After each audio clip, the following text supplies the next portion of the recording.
ओम गण गणपति नमः। जय श्री राम, जय बालाजी। मेरे चैनल पर आप सभी का हार्दिक स्वागत है।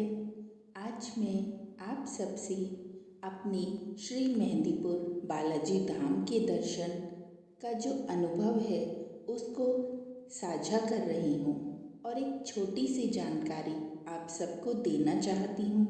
अपने अनुभव के आधार पर यह बताना चाहती हूँ कि आप कहाँ रुक सकते हैं, वहाँ का खाना कैसा है और आप वहाँ पर किस प्रकार पहुँच सकते हैं, जिससे आप सभी में से जो भी पहली बार मेहंदीपुर बालाजी जाना चाहते हैं उनकी थोड़ी सी मदद हो जाए। अगर मेरी इस वीडियो से आपको थोड़ी सी भी जानकारी प्राप्त हो और ये वीडियो पसंद आई तो कमेंट में बालाजी की जय या श्री राम जी की जय अवश्य लिखें। आरंभ करने से पहले आपसे अनुरोध करूंगी कि मेरे चैनल को लाइक, शेयर और सब्सक्राइब कर लें और बेल आइकन को दबाकर उसे ऑल पर सेट कर लें।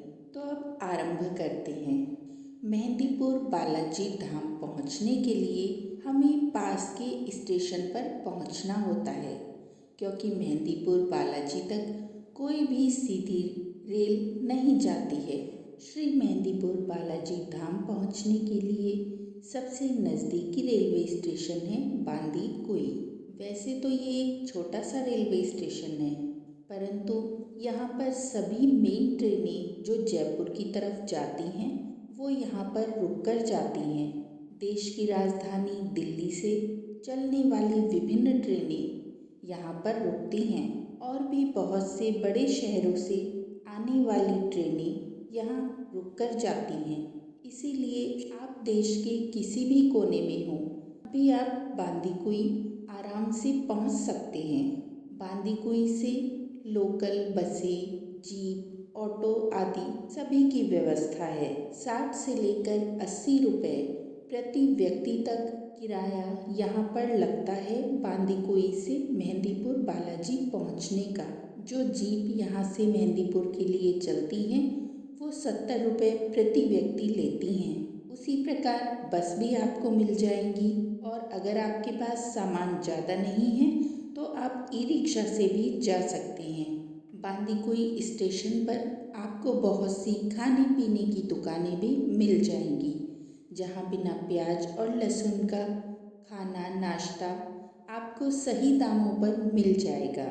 बांदीकुई स्टेशन पर उतरने के बाद यहाँ से कुछ खा पी कर आप अपनी यात्रा आरंभ कर सकते हैं। हमने भी अपनी यात्रा एक जीप के द्वारा की थी। जीप वाले 70 रुपये प्रति व्यक्ति के हिसाब से किराया लेते हैं।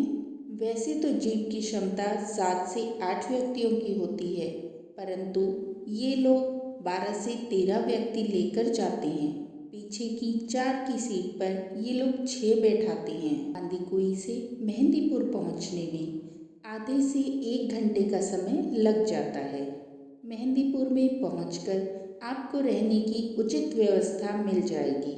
मंदिर के आसपास बहुत सी पुरानी धर्मशालाएं हैं जहां पर किराया कम है, जहां पर 150 रुपये से कमरे आरंभ हो जाते हैं। क्योंकि ये सभी पुरानी धर्मशालाएं हैं, यहाँ पर आपको 2 व्यक्तियों के लिए भी कमरा मिल जाएगा और 10 व्यक्तियों के लिए भी।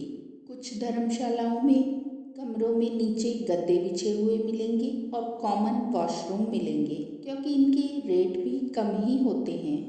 परंतु अगर आपका बजट सही है, बस या टैक्सी के द्वारा जब आप बांदीकुई से मेहंदीपुर जा रहे होंगे तो मंदिर से 1 किलोमीटर पहले ही माता अंजनी का मंदिर पड़ता है। उसी के आसपास बहुत सी नई धर्मशालाएं बनी हुई हैं। उनमें आपको एसी, नॉन एसी कमरे साफ सुथरे अटैच वॉशरूम के साथ मिल जाएंगे। वहाँ पर कमरों का किराया, एक डबल बेड वाले कमरे का किराया 700 से 800 रुपये है और अगर 2 डबल बेड वाला कमरा आप देखते हैं तो वह 1200 से 1600 रुपये तक है। हम जिस धर्मशाला में रुके थे वो अग्रवाल सेवा भवन है, जो एक ट्रस्ट की धर्मशाला है। यहाँ पर कमरे साफ सुथरे और सभी चीज़ों की उचित व्यवस्था है। गाड़ी पार्क करने के लिए भी आपको पर्याप्त जगह मिल जाएगी। यहाँ पर जितनी भी धर्मशालाएं हैं उन सभी में खाने की भी व्यवस्था है। दोपहर का और शाम का खाने का समय निश्चित है और प्रति व्यक्ति 100 रुपये का खर्च आता है। आज के समय में ये 100 रुपये थाली देते हैं, जिसमें आपको 2 सब्जी, 1 दाल, खीर, चावल और रोटी परोसी जाती है। यहाँ का खाना स्वादिष्ट होता है। जिस धर्मशाला की मैं बात कर रही हूँ उसी के आसपास और भी बहुत सी धर्मशालाएं हैं।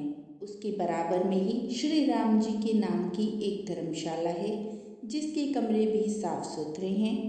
और इसी के बराबर में माता अंजनी का मंदिर है, जो सफ़ेद संगमरमर से बना हुआ है और बहुत ही सुंदर मंदिर है, जहाँ माता अंजनी की गोद में हनुमान जी बाल रूप में विराजमान हैं। मंदिर में एक और कैलाश पर्वत बनाया गया है, जिसका काम अभी चल रहा है, जहाँ भगवान भोलेनाथ माँ पार्वती के साथ विराजमान हैं और माँ काली की भी एक छोटी सी मूर्ति वहाँ पर उपस्थित है। उसी कैलाश पर्वत से उतरते समय एक राम वाटिका बनाई गई है, जहाँ हनुमान जी की मूर्ति है, माता सीता की मूर्ति है और अन्य कई मूर्तियाँ, फूल, पौधे आपको दिखाई देंगे। बालाजी के दर्शन से पहले माता अंजनी के दर्शन करके उनका आशीर्वाद प्राप्त किया जा सकता है। यहाँ से मंदिर करीब 1 किलोमीटर पड़ जाता है, जहाँ पर आपको ऑटो आराम से मिल जाएंगे। ऑटो वाले 15 से 20 रुपये प्रति व्यक्ति लेते हैं। जब आप बालाजी के दर्शन के लिए जाते हैं, रास्ते में आपको बहुत भीड़ मिल जाएगी।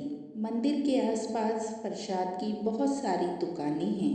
वैसे तो श्री मेहंदीपुर बालाजी के मंदिर में प्रसाद नहीं चढ़ता है, परंतु वहाँ पर दरख्वास्त और अर्जी अवश्य लगती हैं। अर्जी का 151 रुपये का प्रसाद आपको सभी दुकानों पर मिल जाएगा। परंतु एक बात का ध्यान अवश्य रखिएगा, जब आप अर्जी का प्रसाद लें तो दुकान वाले से पहले ही अच्छे से बात कर लें कि वह आपका प्रसाद बंटवा देगा, क्योंकि मंदिर में से आने के बाद उस प्रसाद में से 2 लड्डू आपको स्वयं खाने होंगे, बाकी प्रसाद किसी अन्य व्यक्ति को देना होगा। दुकानदार से बात कर लेंगे तो दुकान वाले अपने आप ही आपका प्रसाद किसी को दिलवा देंगे। मंदिर में अर्जी लगाने का समय सुबह 9 बजे से 12 बजे तक का ही है। उसके बाद अर्जी नहीं लगती है। अगर आप शाम में जा रहे हैं और आप अर्जी लगाना चाहते हैं तो आप भगवान बालाजी से प्रार्थना करके अर्जी के रुपए दान पात्र में डाल सकते हैं। दोपहर के बाद वहाँ पर भीड़ कम होती है, परंतु सुबह के समय पूरी गली भक्तों से भरी रहती है। सुबह की आरती के बाद वहाँ पर भक्तों पर जल के छींटे दिए जाते हैं। जो वहाँ पर किसी बाधा से मुक्ति के लिए आते हैं वो सुबह की आरती में जरूर शामिल होते हैं। मंदिर के बाहर सुबह से भक्तों की भीड़ लगती है। आरती के लिए मंदिर बंद रहता है। वहाँ पर मंदिर के अंदर किसी को प्रवेश की आज्ञा नहीं होती है। आरती होने के बाद करीब 8 बजे मंदिर भक्तों के लिए खुलता है और उसी समय पुजारी जी वहाँ पर खड़े हुए भक्तों पर जल के छींटे देते हैं। कहते हैं ये छींटे उन भक्तों को अवश्य लेने चाहिए जिन पर कुछ बाधा हो। यह जल बालाजी के शरीर से ही निकलता है। कहा जाता है श्री बालाजी के बाईं ओर छाती के नीचे एक जल की धारा बहती है। उसी जल के छींटे भक्तों को दिए जाते हैं। जल के छींटे लेने के बाद भक्त बालाजी के दर्शनों के लिए लाइन में लग जाते हैं। श्री बालाजी के मंदिर के बिल्कुल सामने श्री राम जी का मंदिर है। श्री राम जी, माता सीता, इनकी मूर्तियाँ बालाजी की मूर्ति के बिल्कुल सामने पड़ती हैं। ऐसा लगता है जैसे भक्त अपने भगवान को देख रहे हैं। बालाजी महाराज हर समय श्री राम जी के दर्शन करते रहते हैं। मंदिर की गलियों में बहुत भीड़ होती है। जब हम यहाँ पर मंदिर में लाइन में लगे थे, हम हनुमान जयंती पर मंदिर में गए थे, तो हनुमान जयंती पर तो भीड़ होना स्वाभाविक है। करीब मंदिर से 2 से 3 गली पहले हम लाइन में लगे थे और करीब 3 घंटे लाइन में लगने के बाद हम मंदिर के मुख्य द्वार पर पहुंचे थे, जहां पर एक हॉल कमरा बना हुआ है जिसमें विभिन्न लाइनें लगी हुई हैं, जिनमें बालाजी महाराज के जयकारे लगाते हुए भक्त आगे बढ़ते रहते हैं। किसी भी भक्त को किसी भी बात से डरने की आवश्यकता नहीं है। लोग कहते हैं कि बालाजी के मंदिर में नकारात्मक ऊर्जा महसूस होती है, परंतु मेरा ऐसा मानना नहीं है। जहाँ श्री राम के नाम की गूंज हो, जहाँ बालाजी महाराज के जयकारे लग रहे हों, वहाँ नकारात्मकता कैसे हो सकती है। हमने जब मंदिर में प्रवेश किया उसके बाद हम लाइन में लगे। जो लाइन धीरे धीरे आगे बढ़ रही थी, उन्हीं लाइनों में हमने भी कुछ व्यक्तियों को देखा जो अपने होश में नहीं थे, जो विभिन्न प्रकार की अजीब अजीब हरकतें कर रहे थे, परंतु नकारात्मक ऊर्जा का कोई अनुभव नहीं हुआ। परंतु वहाँ गूंजने वाले श्री राम के नाम के जयकारों से और बालाजी महाराज के नाम की गूंज से हमारा मन आनंदित हो गया और हमारे आगे चलने वाले उन भक्तों को देखकर भी हमारे मन में जरा भी डर नहीं लगा। एक बात का अवश्य ध्यान रखें, अगर आप बालाजी में जा रहे हैं और आपके सामने लाइनों में इस तरह के भक्त हों, कुछ भक्त आपको दौड़ते हुए भी मिल जाएंगे जो भागकर बालाजी की तरफ जाते रहते हैं, तो आपको उन्हें रास्ता दे देना चाहिए और किसी का भी उपहास नहीं उड़ाना चाहिए। मंदिर में पहुंचते ही सामने ही श्री बालाजी महाराज की मूर्ति है। वहीं पर जो आप अर्जी का प्रसाद लेकर जाते हैं, पंडित जी उसमें से 2 लड्डुओं में से आपका भोग वहाँ रखे हुए बर्तन में डालते रहते हैं।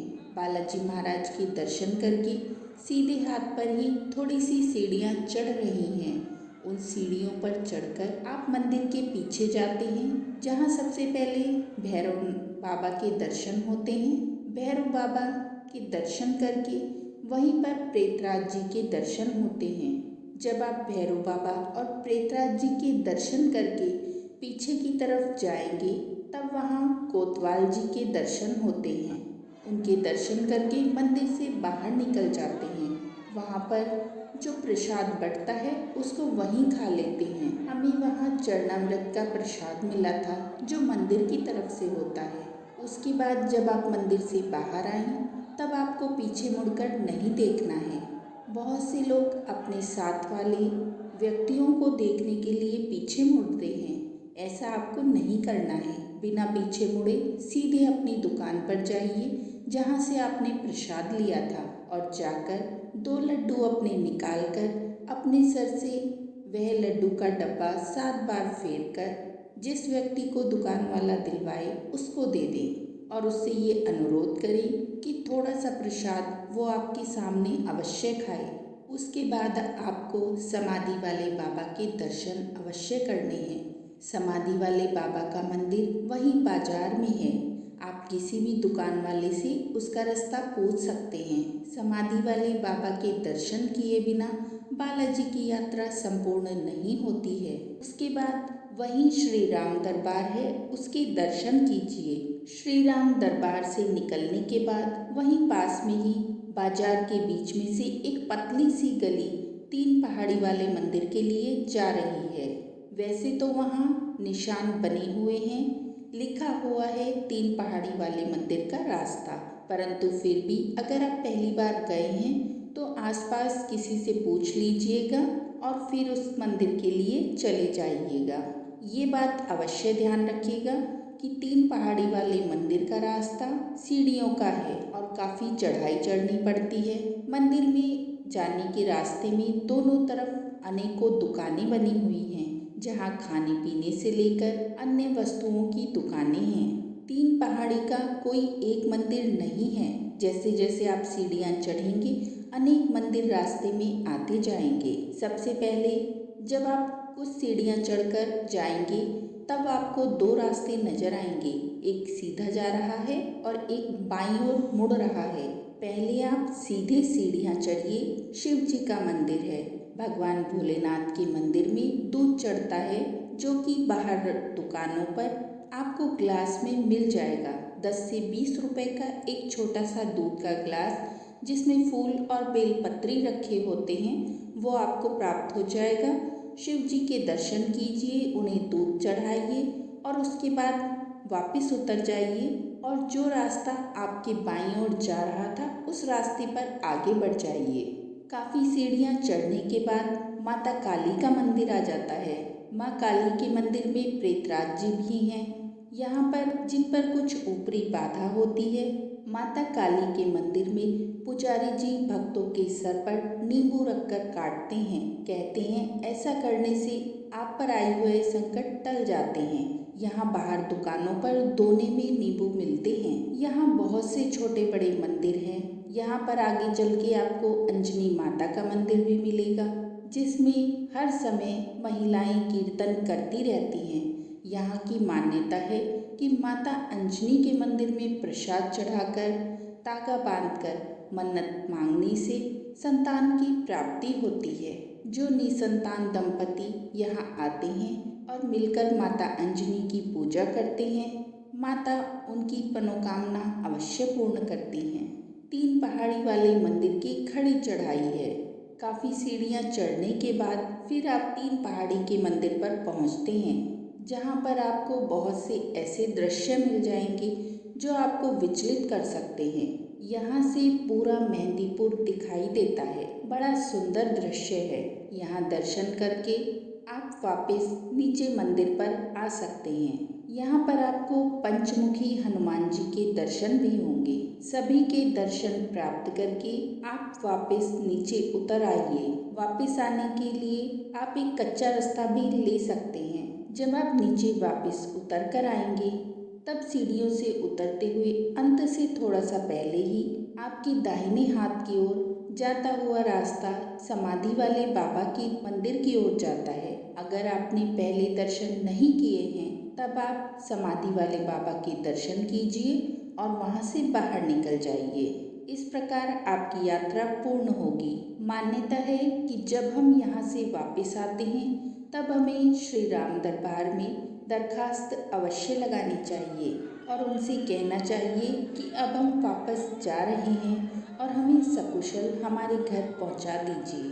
कहा ये भी जाता है कि जब हम अपनी वापसी की दरखास्त लगाते हैं तो उसके बाद हमें यहाँ रुकना नहीं चाहिए और ना ही यहाँ पर कुछ खाना पीना चाहिए। तो इस प्रकार मैंने आपके साथ अपना ये अनुभव शेयर किया है। श्री मेहंदीपुर बालाजी धाम से खाटू श्याम जी के लिए और सालासर के लिए बसें चलती रहती हैं। अगर आपका प्रोग्राम है तो आप मेहंदीपुर से सालासर बालाजी जा सकते हैं या खाटू श्याम के दर्शन के लिए भी जा सकते हैं।